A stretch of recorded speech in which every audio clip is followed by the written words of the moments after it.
Assalamu alaikum viewers. Welcome to YouTube channel Ideal Academy 3040. This is MD Javed Hussain. আমি আজ আপনাদের মাঝে নতুন আরেকটি ভিডিও নিয়ে হাজির হয়েছি। আমি আজ আলোচনা করতে যাচ্ছি Microsoft Office program diamond package part 37। তো কথা না বাড়িয়ে আমি মূল আলোচনার দিকে যাচ্ছি। তো সেজন্য আপনাকে অবশ্যই অফিস অ্যাপ্লিকেশনে যেতে হবে। তো আমি টাস্ক বারে ইতিপূর্বে অন করে রেখেছি, অর্থাৎ এটাকে মিনিমাইজ করেছি। এখন ক্লিক করব, সাথে সাথে ম্যাক্সিমাইজ হবে। তো ইতিপূর্বে আমি আপনাদেরকে লেআউটের সাইজ পর্যন্ত দেখিয়েছি। আমি আজ কলাম থেকে শুরু করব।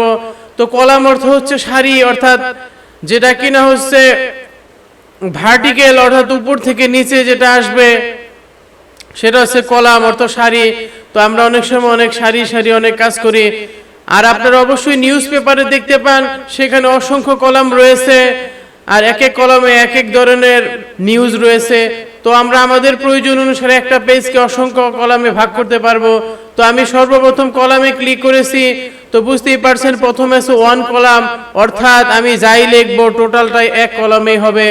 তো জাস্ট আমি আপনাদেরকে কিবোর্ডে কিছু কি এলোমেলো ভাবে টাইপ করে আপনাদেরকে দেখাচ্ছি। তো দেখতে পাচ্ছেন এটা বর্তমানে অন কলামে রয়েছে, অর্থাৎ লেফট থেকে শুরু হয়ে রাইটে এসে শেষ হবে। তাছাড়া এখানে যে মার্জিনটি আপনারা দেখতে পাচ্ছেন, যেহেতু মার্জিন এই পর্যন্ত, এই জন্য এর সোজা লেখা শুরু হবে, এবং এখানে যেহেতু মার্জিন দেওয়া আছে এটা হচ্ছে শেষ প্রান্ত, এখানে যা শেষ হবে। তো আমি এখন কলামে যাচ্ছি। তো ওয়ান কলাম ইতিপূর্বে বাই ডিফল্ট রয়েছে। যদি আমি এখন টু কলাম দিয়ে দেই তাহলে আমার এই পেজটি দুটি ভাগে বিভক্ত হয়ে যাবে। হয়তো আপনারা এখানে দেখতে পাচ্ছেন মিডলে হচ্ছে জাস্ট একটা কলাম তৈরি হয়েছে, অর্থাৎ একটি লাইন তৈরি হয়েছে। তো আমরা এখন যাই টাইপ করব শুধুমাত্র বাম কলামে আমরা লিখতে পারবো। যখন আমাদের ডাইন কলামে যেতে হবে অবশ্যই আমাদেরকে ব্রেকে যেতে হবে। তো ব্রেকের কাজটি আমি আপনাদেরকে পরে দেখাচ্ছি। এরপর আমি আবার কলামে যাচ্ছি। তো 3 নাম্বার যেটি দেখতে পাচ্ছেন থ্রি কলাম, অর্থাৎ এখানে 3টি কলাম রয়েছে। তো আমরা যাই লিখি না কেন আমি জাস্ট এন্টার মেরে মেরে সামনের দিকে যাচ্ছি। অর্থাৎ আপনারা যখন লিখতে থাকবেন, লিখতে লিখতে অটোমেটিক দেখবেন আপনার কার্সারটি সেকেন্ড কলামে চলে যাবে, অর্থাৎ সেখান থেকে আবার লেখা শুরু হবে। জাস্ট আমি এন্টার মেরে মেরে যাচ্ছি। তো আপনারা দেখতে পাচ্ছেন যখন আপনার সেকেন্ড কলামে লিখবেন অটোমেটিক সেকেন্ড কলামে লেখা হবে। আমি আবার এন্টার মেরে মেরে যাচ্ছি। তো তাড়াতাড়ি করার জন্য, যাতে ভিডিও লম্বা না হয় সেই জন্য আমি এই কাজটি করছি। তো যখন আপনারা লিখতে থাকবেন অটোমেটিক আপনার কার্সারটি চলে যাবে থার্ড কলামে। তো ইতিপূর্বে আপনারা দেখতে পাচ্ছেন যেহেতু আমি 3টি কলাম নিয়েছি এই জন্য এখানে 3টি কলাম দেখাচ্ছে। তো যখন যে কলামে আপনাদের লেখা দরকার জাস্ট মাউস থেকে ক্লিক করবেন, সাথে সাথে কার্সার চলে আসবে, এরপর আপনারা লিখতে পারবেন। আমি আবার কলামে যাচ্ছি। তো এখানে রয়েছে লেফট, অর্থাৎ লেফটে থাকবে কম, রাইটে থাকবে বেশি। হয়তো আপনারা এই সাইম্বলটি দেখলেই বুঝতে পারছেন। তবু আমি একটু ক্লিক করে দেখাচ্ছি, অর্থাৎ আমাদের লেফটে হবে লেখার অংশ কম এবং রাইটে হবে বেশি। হয়তো আপনারা দেখতে পাচ্ছেন। আমি আবার কলামে যাচ্ছি। সেখান থেকে পরে যেটি আছে সেটি রাইটে থাকবে কম, লেফটে থাকবে বেশি। তো আমি ক্লিক করেছি। তো ক্লিক করার সাথে সাথে আপনারা দেখতে পাচ্ছেন রাইট সাইডে হচ্ছে আপনার লেখা কম, অর্থাৎ কলামটি ছোট হয়েছে, এবং লেফটের যে কলাম সেটি বড় হয়েছে। জাস্ট আমি আবার কলামে যাচ্ছি, কলাম থেকে অন কলামে ক্লিক করেছি। তো ক্লিক করার সাথে সাথে আমার যে কাজগুলো ছিল সব অন কলামে চলে আসছে, হয়তো আপনারা দেখতে পাচ্ছেন। তো এরপরে আমি আবার কলামে যাচ্ছি। সেখান থেকে দেখতে পাচ্ছেন মোর কলামস, অর্থাৎ আপনার ইতিপূর্বে দেখেছেন 1 কলাম 2 3, লেফটে প্রথম কলামে থাকবে একটু কম এবং দ্বিতীয় কলামে বেশি থাকবে। তো এরপরে রাইটে হচ্ছে লেফটে বেশি, রাইটে কম। এখানে নাম্বার অফ কলাম, অর্থাৎ আপনারা যদি এখানে সর্বোচ্চ যেহেতু 3টি কলাম দেওয়া আছে, আপনারা এখানে যতগুলো কলাম লিখবেন, যেহেতু আমি 4 লিখেছি সেজন্য এখানে কলাম 4টি দেখিয়েছে। তো সেক্ষেত্রে আপনারা এখান থেকে 4টি কলাম নিয়ে লিখতে পারবেন। অর্থাৎ আপনাদের যতগুলো কলাম প্রয়োজন পড়বে শুধু এখানে লিখে দেবেন, সাথে সাথে সেই কলামগুলো অ্যাক্টিভ হবে। আর কলামের মিডলে যে স্পেসিংটা আপনারা দেখতে পাচ্ছেন 0.49, অর্থাৎ আপনারা যদি চান যে না স্পেসিং বাড়াবেন সেক্ষেত্রে বাড়াতে পারবেন।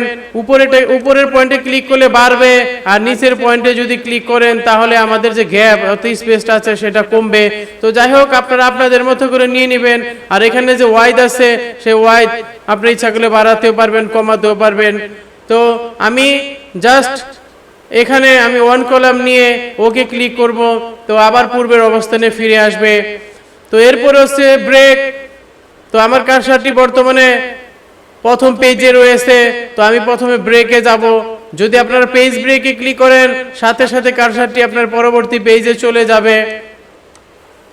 এরপরে সেটি হচ্ছে কলাম ব্রেক। যদি আপনারা কলাম ব্রেক দিতে চান তাহলে অবশ্যই আপনাদের কলাম প্রয়োজন পড়বে। যাই হোক, আমি আবার কলামে যাচ্ছি, এখান থেকে আমি 2 কলাম দিয়ে দিচ্ছি। তো বর্তমানে আমি লেফট কলামে আছি। যদি আপনাদের টপিক চেঞ্জ হয় সেক্ষেত্রে এই লেফট কলাম থেকে আপনারা রাইটে যাবেন, তখন আপনাদেরকে যেতে হবে ব্রেকে। ব্রেক থেকে কলামে ক্লিক করবেন, সাথে সাথে কার্সারটি আপনার পরের কলামে চলে যাবে। তো আপনারা দেখতে পাচ্ছেন যখন আমি কলাম ব্রেকে ক্লিক করেছি সাথে সাথে কার্সারটি ডান কলামে চলে গেছে। এরপর ইচ্ছে মতো আপনারা এখানে লিখতে পারবেন। তো আপনারা যখনই কলাম ব্রেক দিবেন অবশ্যই এই অপশনটি আপনারা ইউজ করবেন।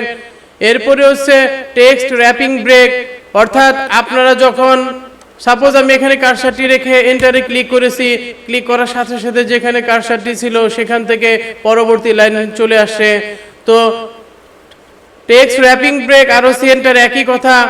সাপোজ ধরেন আপনারা এই কার্সারটি এখানে রেখেছেন, তো এর ডান পাশের যে অংশগুলো আছে সেটি যদি আপনি নিচ থেকে লিখতে চান অর্থাৎ নিচে নিতে চান সেক্ষেত্রে আপনাদেরকে ব্রেকে যেতে হবে। এরপরে টেক্সট র্যাপিং এ ক্লিক করবেন, সাথে সাথে সেই লাইনটি নিচে চলে যাবে এবং লেফট এবং রাইট এক হয়ে যাবে। তো আমি আবার ব্রেকে যাচ্ছি। তো ব্রেক থেকে যখন আপনার নেক্সট পেজে ক্লিক করবেন সাথে সাথে আপনার যে কার্সারটি সেটি নেক্সট পেজে চলে যাবে। তো আপনারা দেখতে পাচ্ছেন আমি নেক্সট পেজে ক্লিক করার সাথে সাথে আমার কার্সারটি নেক্সট পেজে চলে গিয়েছে। আমি আবার ফার্স্ট পেজে যাচ্ছি, তো আবার ব্রেকে যাচ্ছি। তো ব্রেক থেকে এরপরে লেখা আছে কন্টিনিউয়াস, অর্থাৎ আপনি যেখানে ছিলেন সেখানেই থাকবে। এরপর আমি আবার ব্রেকে যাচ্ছি, সেখান থেকে ইভেন্ট পেজ। তো ইভেন্ট পেজে যখন আপনারা ক্লিক করবেন বুঝতেই পারছেন 2 4 এভাবে আপনার ব্রেকটা হবে। তো যখনই আপনারা এটা জোড় সংখ্যা নিয়ে কাজ করবে, যখনই ক্লিক করবেন সাথে সাথে কার্সারটি আপনার চতুর্থ পেজে চলে যাবে। এরপর আমি আবার ব্রেকে যাচ্ছি, সেখান থেকে অড পেজ অর্থাৎ 1 1 3 5 যেগুলো আমাদের বিজোড় পেজ থাকবে সেখানে কার্সার চলে যাবে, অর্থাৎ 3 নাম্বার পেজে এখন চলে আসছে অলরেডি, হয়তো আপনারা দেখতে পাচ্ছেন। তো এরপর হচ্ছে লাইন নাম্বার। তো এখানে নান দেওয়া আছে, সচরাচর এটি নানেই থাকে। তো আমি জাস্ট কন্টিনিউয়াসে ক্লিক করেছি। তো ক্লিক করার সাথে সাথে বুঝতেই পারছেন এখানে যতগুলো লাইন আমরা লিখব প্রত্যেকটি এখানে সংখ্যা হিসেবে দেখাবে। এরপর হচ্ছে রিস্টার্ট ইচ পেজ। তো এখানে ক্লিক করার সাথে সাথে আপনারা দেখতে পাচ্ছেন সেম পূর্বের যে অবস্থান ছিল সেটি আবার চলে আসছে। আমি আবার লাইন নাম্বারসে যাচ্ছি। এরপর হচ্ছে রিস্টার্ট ইচ পেজ, এরপরে রিস্টার্ট ইচ সেকশন, অর্থাৎ এক সেকশন থেকে আপনার আরেক সেকশনে যেতে যে লাইন সেগুলো আবার আপনাদের দেখাবে। তো এগুলো বেশি একটি প্রয়োজন নেই। এরপরে আমি আপনাদেরকে ক্লিক করে করে দেখালাম, আপনারা এখান থেকে ক্লিক করে দেখে নেবেন। এরপরে হচ্ছে হাইফেনেশন। তো এখানে আপনারা ক্লিক করবেন, তো এখানে নান দেওয়া আছে। যদি অটোমেটিকে ক্লিক করেন তাহলে বুঝতেই পারছেন কি পরিবর্তনটি ঘটেছে। এরপরে আমি আবার যাচ্ছি, এরপরে সে ম্যানুয়ালি ক্লিক করেছি। তো ম্যানুয়ালি আসলে সচরাচর যা ছিল তাই, এখানে কোনো পরিবর্তন আসবে না। এরপরে আরেকটি হাইফেনেশন অপশনস, এখানে ক্লিক করার সাথে সাথে দেখতে পাচ্ছেন এটি অটো, অর্থাৎ এখানে দুটি চেক মার্ক রয়েছে, তো আপনারা এখানে চেক মার্ক দিয়ে রাখবেন। তো যাই হোক, আজ এই পর্যন্তই। পরবর্তী ভিডিওতে আপনাদের সাথে আবার দেখা হবে। Thanks a lot for watching my channel. আল্লাহ হাফেজ।